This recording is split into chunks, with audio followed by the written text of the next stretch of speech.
Halo, ketemu lagi dengan saya Anas.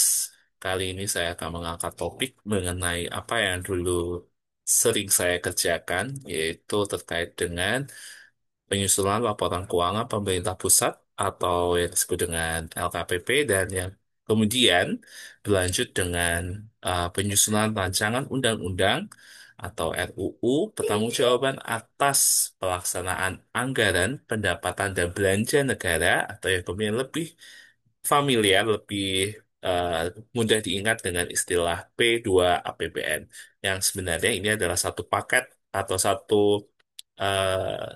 termasuk bagian dari satu siklus yang nanti akan saya jelaskan dengan eh, kaitannya dengan APBN itu sendiri. Nah, kenapa saya mengangkat isu ini sebagai pembahasan? Karena saat ini kalau bisa mengikuti berita terkini, baru saja di tanggal 8 Juli ini, pemerintah dan DPR melanjutkan pembahasan terkait dengan RUU tentang pertanggungjawaban atas pelaksanaan APBN atau yang tadi saya sebutkan sebagai P2 APBN, dan ini uh, pada tahun anggaran 2024.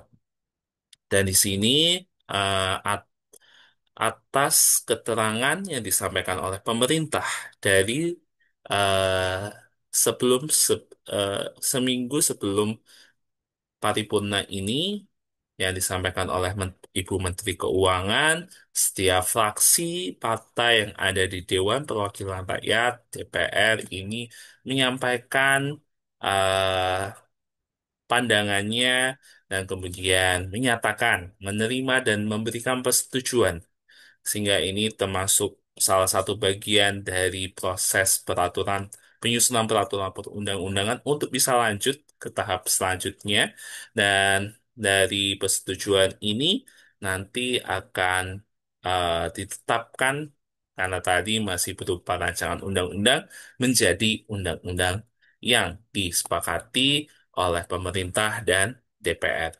Nah, tadi saya sebutkan bahwa seminggu sebelumnya Ibu Menteri Keuangan eh, berada di sidang paripurna DPR untuk menyampaikan keterangan dari pemerintah terkait dengan pelaksanaan anggaran pendapatan belanja negara APBN 2024, yang secara tajuk diumumkan, diberitakan di website Kemenkeu ini berhasil menghadapi gejolak global dengan tangguh, mewujudkan pembangunan dan tata kelola yang kredibel.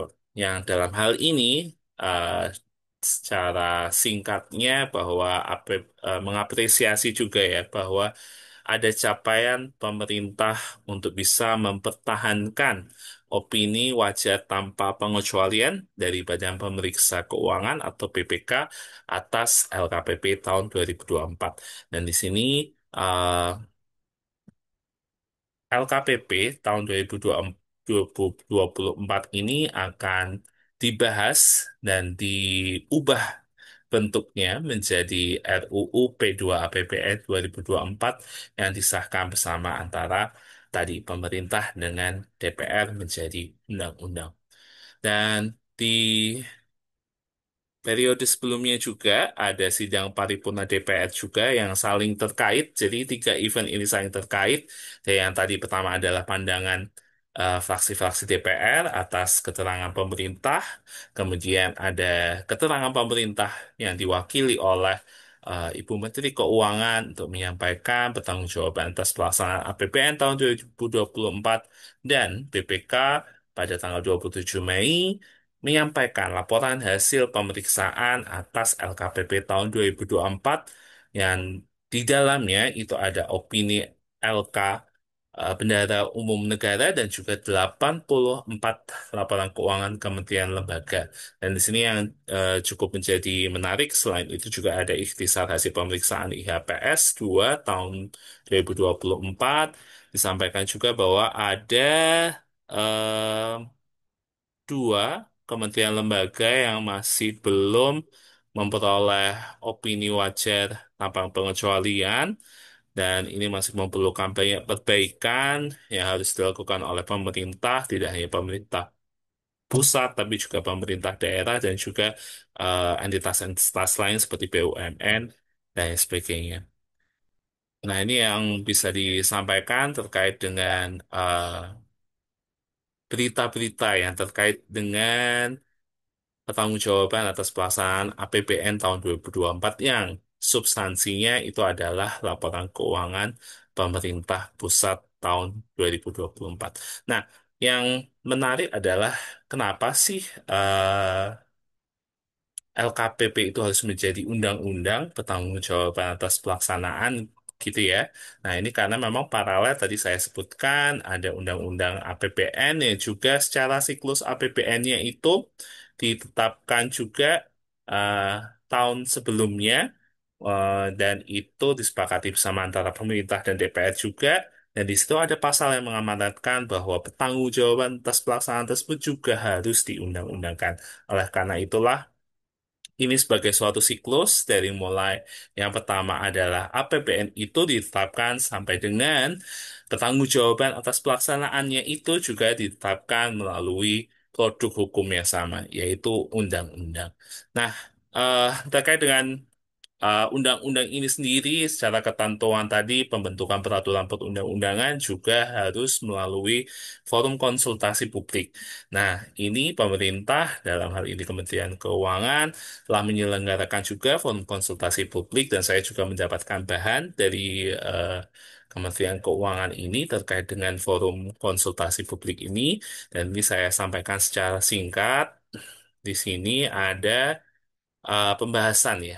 Apa sih yang bisa diketahui oleh intinya konsultasi publik itu bagaimana berbagai pihak stakeholder yang terkait dengan pertanggungjawaban atas pelaksanaan APBN ini bisa mengetahui, bisa memberikan saran, masukan gitu ya kepada pihak regulator dalam hal ini pemerintah yang bertanggung jawab gitu ya sebelum kemudian akan menyampaikan naskah RUU pertanggungjawaban atas pelaksanaan tersebut kepada DPR yang memang diselenggarakan tadi 5 Juni dan kemudian 1 Juli disampaikan oleh Ibu Menteri Keuangan di forum DPR.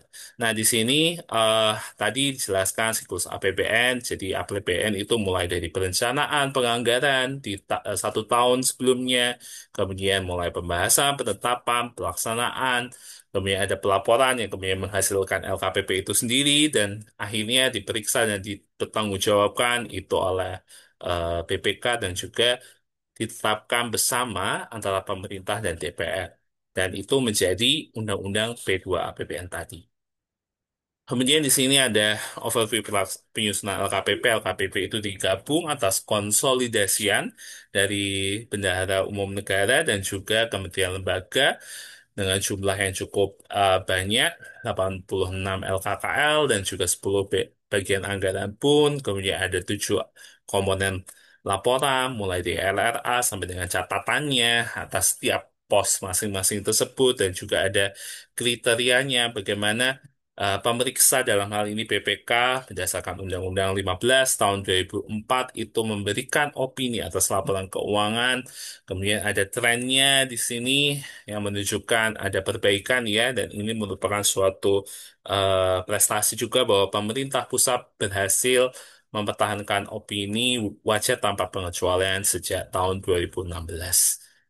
Nah, eh, untuk diketahui dalam penyusunan Undang-Undang P2 APBN ini sifatnya adalah berbeda dari undang-undang yang kita pahami ya, di mana undang-undang biasanya ketentuan hukum yang kemudian ada eh, ketentuan mengenai mengikat gitu ya bahwa ada suatu norma yang mengharuskan pihak-pihak individu yang terlibat itu harus mengikuti aturan gitu. Kalau ini tidak, ini lebih ke arah penetapan atau eh, ya basicing gitu ya atas apa yang tadi telah disebutkan bahwa ini merupakan siklus APBN dimulai dengan UU APBN dan diakhiri dengan Undang-Undang P2. Dan kemudian LKPP ini adalah dituangkan. Jadi nanti kalau bisa melihat naskah undang-undangnya itu adalah naskah undang-undang yang penuh dengan angka sampai ada kuadriliun. Jadi level atasnya lagi setelah triliun, 1.000 triliun kalau nggak salah ya. Nah, dan di sini juga merupakan amanat ya dari Undang-Undang 17 tahun 2003 terkait keuangan negara bahwa LKPP harus disampaikan kepada DPR dalam bentuk RUU P2 itu sendiri. Nah, ini adalah eh, angka singkat yang nanti kayaknya lebih enak untuk melihat dari LKPP-nya langsung, baik neraca, kemudian 7 item ya, komponen, kemudian ada strukturnya, di mana ini nanti juga saya perlihatkan sekilas dari undang-undang yang sebelumnya ditetapkan. Ini ada tentunya sebagaimana peraturan umumnya, ada konsiderannya, ada pasal demi pasal, kemudian setelah itu ada penjelasan umum, penjelasan per pasal, dan kemudian ada lampiran LKPP-nya itu sendiri yang telah disesuaikan formatnya, menyesuaikan dengan undang-undang. Nah, di sini sama tadi, kemudian substansinya penjelasan umum, penjelasan per pasal, kemudian juga ada bagian lampiran itu ada juga LKPP dan juga LK Perusahaan Negara atau BUMN ya, dan badan lainnya, unit badan lainnya, dan serta LKJPP, Laporan Kinerja Pemerintah Pusat yang disusun oleh Kementerian Pendayaan Gunaan Aparatur Negara dan Reformasi Birokrasi. Ini terkait dengan hasil pelaksanaan APBN yang menjadi apa yang telah menjadi prestasi pemerintah dan telah eh, dilakukan ini biasanya muncul di bagian pertama dari LKPP yaitu terkait dengan capaian indikator makro, fiskal, kemudian juga manfaat dari APBN. Ini yang disampaikan dalam forum konsultasi publik. Selanjutnya kita akan melihat terlebih dahulu mengenai seperti apa sih bentuk undang-undang yang tadi saya sebutkan gitu ya. Bahwa tadi ada eh, pasal demi pasal gitu. Dan ini saat ini kan memang pembahasan yang dilakukan adalah pada tahun anggaran 2024. Sehingga yang bisa saya sampaikan di sini, yang bisa saya, karena undang-undang juga sifatnya adalah produk yang dipublikasikan, jadi bisa diunduh, bisa dicari dalam situs seperti peraturan.go.id dan juga ada JDIH ya, Jaringan Dokumentasi dan Informasi Hukum dari biasanya yang paling update itu adalah dari Kementerian Sekretariat Negara ataupun dari JDIH yang lain. Nah, eh, ini adalah tampilannya dari undang-undang atas tahun anggaran 2023 yang sudah disahkan gitu ya. Nah, karena ini sudah dipublikasikan di mana ditetapkan dalam Undang-Undang Nomor 60 tahun 2024 atas P2APBN tahun anggaran 2023. Tadi sebagaimana yang dijelaskan di forum konsultasi publik ada konsideransinya, menimbang, mengingat, kemudian ada juga penetapan gitu ya, penetapan bersama antara DPR dan Presiden, yaitu sebagai pemerintah, dan di sini ada pasal demi pasal gitu ya, menjelaskan bagaimana isi dari LKPP itu sendiri, dan kemudian ini yang menarik, penjelasan dari angka-angka tadi, dari setiap komponen laporan keuangan, mulai dari laporan realisasi anggaran, dengan menyatakan tidak hanya angkanya, tapi hurufnya seperti apa, sehingga di sini cukup membacanya cukup kompleks gitu ya. Terus itu juga disesuaikan dengan struktur yang ada pada laporan keuangan pemerintah pusat. Terus sampai kemudian juga ada laporan demi laporan, catatan atas laporan keuangan, kemudian juga ada pasal yang eh, menunggu hasil dari pemeriksaan BPK, yaitu ada opini. Jadi pasal ini harus benar-benar dibuktikan dengan adanya opini daripada pemeriksa keuangan dan kemudian komitmen dari pemerintah untuk menindaklanjuti rekomendasi tersebut karena memang sudah diamanatkan juga sesuai ketentuan peraturan perundang-undangan. Kemudian di sini ada penjelasan umumnya dan yang paling menarik adalah LKPP tadi ya, yang disebutkan bahwa setelah penjelasan ini adalah daftar temuan yang harus ditindaklanjuti, merupakan intisari dari laporan hasil pemeriksaan dari Badan Pemeriksa Keuangan Dan ini adalah ringkasan dari daftar kementerian lembaga, opininya seperti apa, karena tadi dijelaskan LKPP itu adalah konsolidasi dari laporan keuangan kementerian lembaga dan juga bendahara umum negara. Ya, perkembangan opininya seperti apa. Terus di sini adalah ya laporan keuangan pemerintah pusatnya seperti apa. Ditampilkan formatnya nanti mirip dengan apa yang akan kita bahas selanjutnya. Nah, selanjutnya yang akan kita bahas adalah laporan keuangan pemerintah pusat sendiri. Yang ini adalah dalam konteks tahun anggaran 2023. Sekarang kita pada tahun anggaran 2024 yang merupakan tahun terakhir yang sudah dipublikasikan. Yang tadi sedang dalam proses penyusunan RUU P2 APBN. Nah, ini sampulnya, covernya, dan kita bisa lihat isinya dari mulai pertama adalah kata pengantar dari Menteri Keuangan, kemudian juga ada pernyataan tanggung jawab, jadi Menteri Keuangan bertanggung jawab memastikan dan sudah memastikan bahwa laporan ini telah disusun berdasarkan sistem pengendalian intern yang memadai, isinya menyajikan informasi pelaksanaan APBN dan posisi keuangan pemerintah pusat secara layak sesuai dengan standar akuntansi pemerintahan. Dan kemudian di sini ada ya opini dari BPK yang menyatakan di sini ada paragraf khusus bahwa laporan keuangan disajikan secara wajar dalam semua hal material. Dan kemudian ada ringkasan eksekutif, di mana bisa dilihat ya, mulai pertama adalah laporan realisasi APBN atau yang disingkat dengan RRA. Ini ada tiga komponen, maaf, ada 5 komponen: pendapatan negara dan hibah, belanja, surplus dari pendapatan dikurangi belanja, kemudian ada pembiayaan yang untuk menutup tadi ya, biasanya tidak hanya surplus, bukan surplus ya, tapi karena anggaran kita menganut defisit, maka pasti biasanya masih eh, diperlukan pembiayaan untuk menutupi kebutuhan-kebutuhan belanja pemerintah. Dan kemudian ada silpa atau sikpa. Nah, ini biasanya masih ada sisih lebih eh, dari penggunaan anggaran. Kemudian ada laporan perubahan saldo anggaran lebih yang menjelaskan perubahan dari saldo anggaran lebih di awal periode sampai kemudian menjadi nilai akhirnya di 31 Desember. Kemudian di neraca, ini sebagaimana yang dipahami dalam akuntansi, neraca terdiri dari aset, kewajiban, dan ekuitas.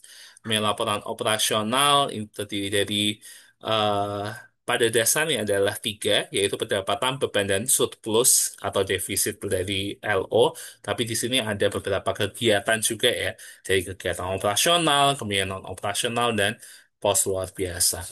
Kemudian laporan arus kas, ini juga sebagaimana SAP ditentukan ada ada 4 arus kas, yaitu dari aktivitas operasi, aktivitas investasi, aktivitas pendanaan, dan transitoris. Kemudian laporan perubahan ekuitas ini yang nanti akan berpengaruh, angka ekuitasnya akhir ini akan masuk ke dalam neraca. Jadi melihat bagaimana perubahan dari ekuitas awal periode sampai dengan ekuitas di 31 Desember. Ini yang terakhir adalah tentunya catatan atas laporan keuangan dengan dimulai mengenai eh, entitas pelaporan dan entitas akuntansi, kemudian kebijakan fiskal, temanya apa yang telah ditetapkan oleh pemerintah, kemudian capaian ekonomi makro dengan dibandingkan atas asumsi yang ditetapkan dalam APBN, kemudian ikhtisar hasil pencapaian target keuangan dan kebijakan akuntansinya seperti apa. Dan kemudian ada penjelasan per pos yang disampaikan tadi di lembar muka laporan keuangan. Ini daftar isinya, tadi sebenarnya sudah disampaikan, daftar grafik, ini dimulai satu persatu. LLA untuk daftar mukanya secara rincian tadi dari yang diringkas, demikian ditandatangani oleh Menteri Keuangan.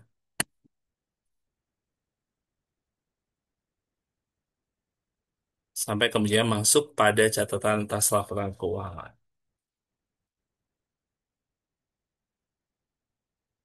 Dan dari catatan laporan keuangan, ini banyak informasi. Sampai kemudian ada penjelasan per pos.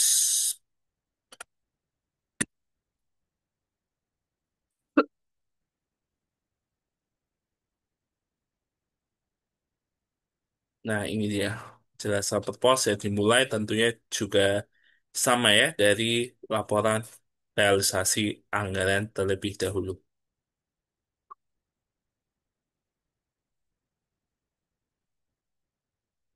Dan ini sesuai dengan indeksnya, jadi tinggal dicari tadi di halaman muka ada nomor misalnya B2.1 pendapatan negara dan hibah itu menjadi indeks yang bisa dicari di halaman di bagian mana yang bisa menjelaskan secara detail, secara naratif dari angka yang tadi disaji di halaman muka. Itu terkait dengan laporan keuangan pemerintah pusat.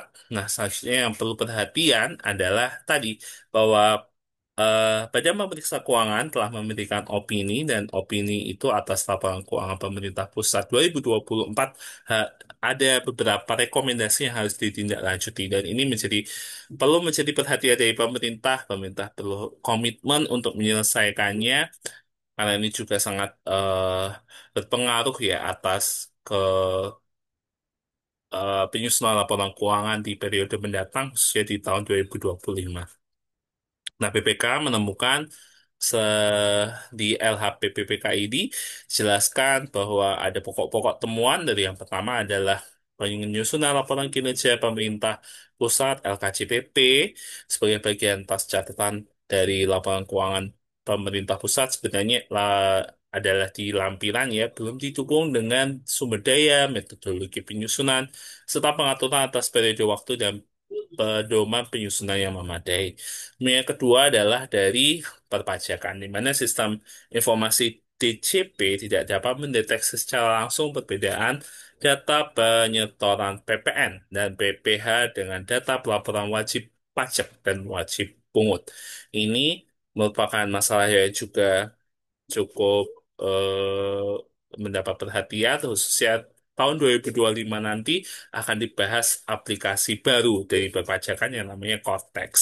Nah, kemudian di permasalahan yang ketiga adalah pengendalian atas penganggaran dan realisasi belanja pegawai belum sepenuhnya memadai. Ini terjadi pada satu KL, di mana belanja pegawai itu pakunya masih belum sesuai gitu ya. Dan ini perlu menjadi catatan pemerintah bahwa untuk ini khususnya belanja pegawai terkait dengan ASN, dengan PPPK gitu ya, pegawai dengan perjanjian kerja gitu yang secara berita cukup masif direkrut ya pada tahun yang anggaran yang bersangkutan sehingga menimbulkan konsekuensi beban anggaran.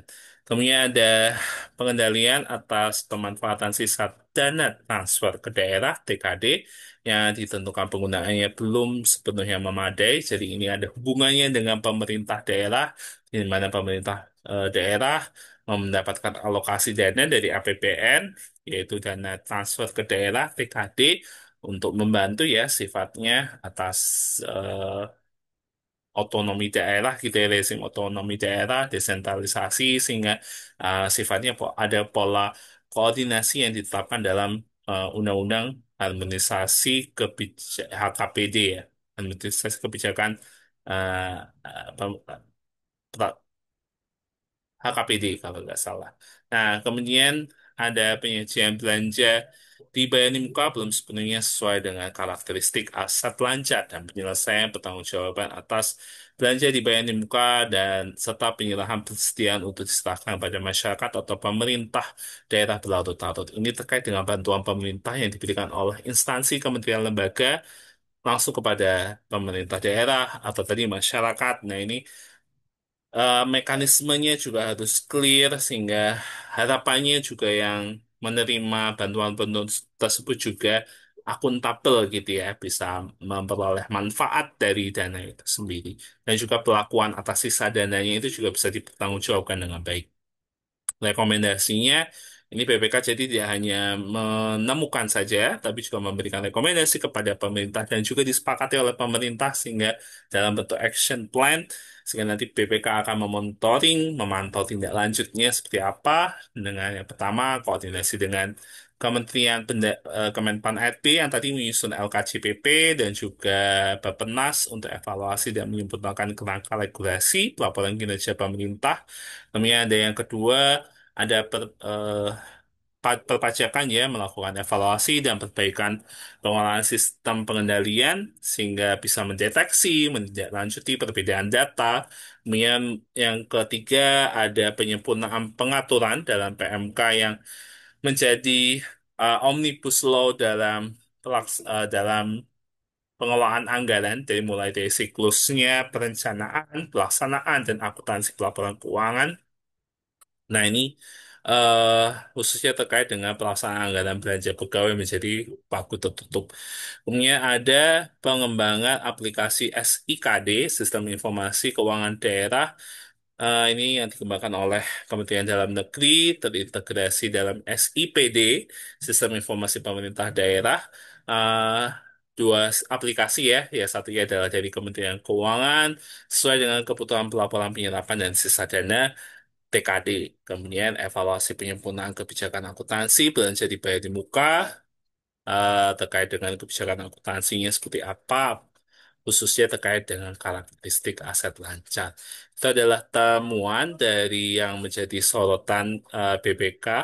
Pada dasarnya secara rinci, temuannya adalah mulai dari ini tadi, KJPP, kemudian pendapatan dari perpajakan, kemudian ada sisa dana hibah kepada KPU dan Bawaslu, kemudian ada belanja, ini kebijakan revisi anggaran, berpotensi menimbulkan ketidaktertiban, penyelesaian revisi anggaran.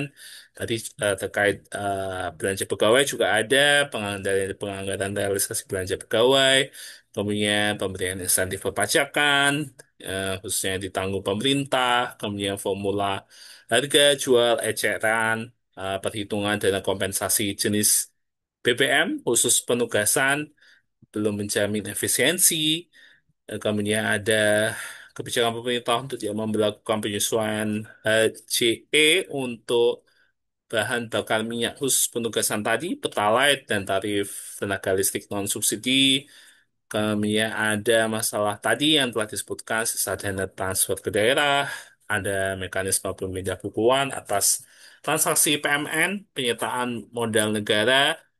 Kemudian ada di aset, ini adalah eh, ketertiban untuk penagihan aktif dan penantauan barang sitaan dan agunan piutang perpajakan.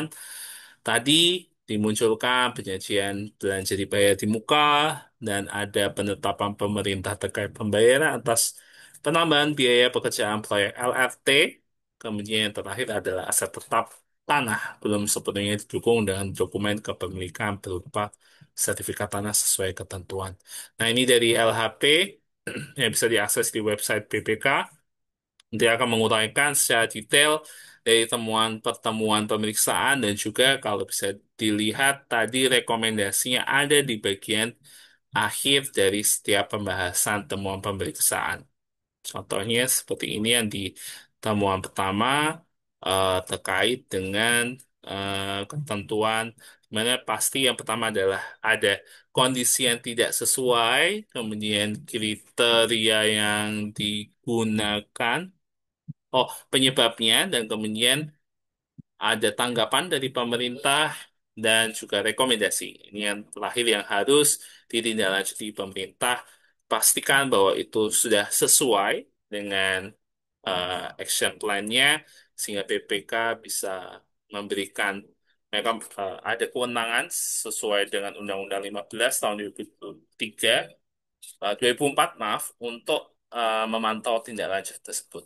Nah, itu saja yang bisa saya sampaikan terkait dengan tadi ya whole proses dari apa yang juga pernah saya lalui terkait dengan penyusunan LKPP yang kemudian berubah menjadi rancangan undang-undang atas pertanggungjawaban pelaksanaan anggaran pendapatan dan belanja negara yang setiap tahunnya itu menjadi siklus tahunan untuk ditetapkan. Demikian yang bisa saya sampaikan, semoga bermanfaat.